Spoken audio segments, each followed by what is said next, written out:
President, in light of the Sunday attack in Australia on the Jewish community, I wanted to read a letter sent by my friend Scott Reckler to his family.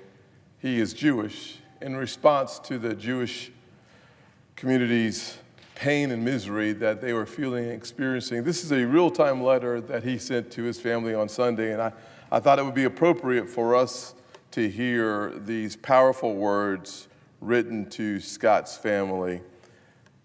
So each year, we light our own menorahs to remember that light can triumph over darkness, that courage and faith can outlast oppression, and that the smallest spark can ignite hope for generations.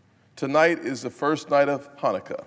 It arrives during a moment that feels heavy and unsettling, a time when anti-Semitism is surging in ways I have never experienced in my lifetime. Scott is 58 years old. I had hoped that the recent movement toward peace in the Middle East and a reduction in protests might cool the temperature. Instead, it feels as though the ancient and ugly beast of anti-Semitism has been unleashed again, and it will not be easily forced back into the bottle. Earlier today, he's talking on Sunday, of course, that reality became heartbreakingly clear. Jews gathered at Bondi Beach in Australia to celebrate what would have been the first public Hanukkah menorah lighting of 2025 anywhere in the world.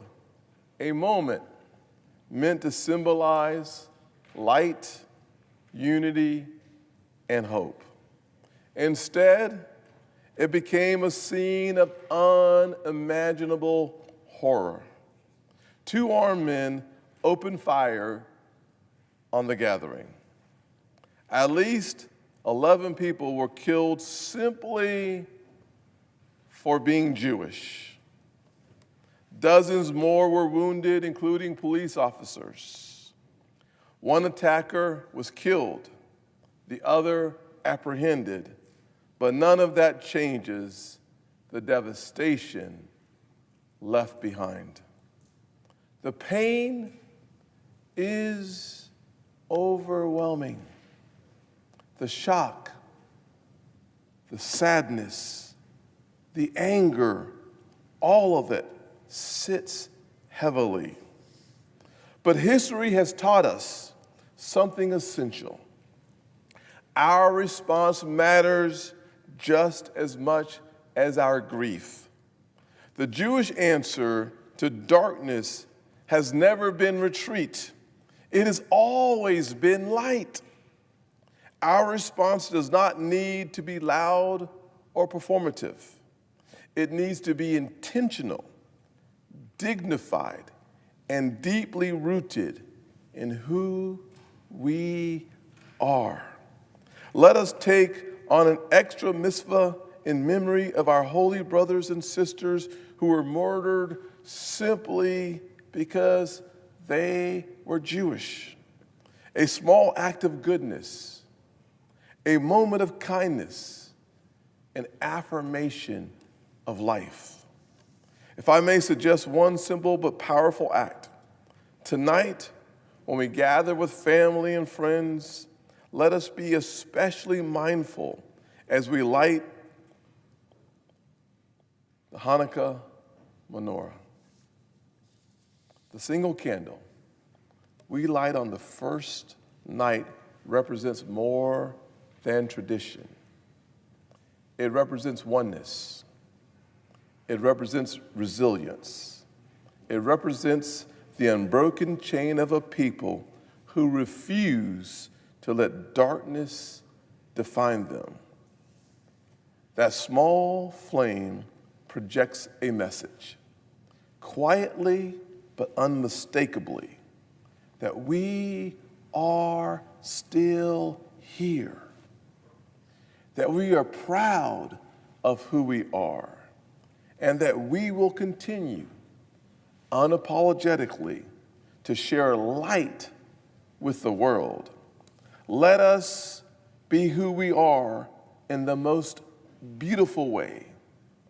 Proud Jews, joyful Jews, strong Jews, committed to goodness, justice, and life. Light does not diminish when it is shared. Light only grows. This Hanukkah season, let those of us, my words not his, who are Christians, light a candle for our Jewish communities, for the strength of our Jewish communities, for the protection of our Jewish communities, and for God's favor to shine on our Jewish communities. Finally, remembering the words of the Reverend Dr. Martin Luther King Jr. Darkness cannot drive out darkness. Only light can do that. Hate cannot drive out hate. Only love can do that. May 2026 be the year that people of good intent stand strong with those who should not have to stand by themselves. May we as a nation, we as a people, and specifically we as Christians, stand not just with the Jewish community, but when possible and necessary, may we stand in front of the Jewish community. I notice the absence of a quorum.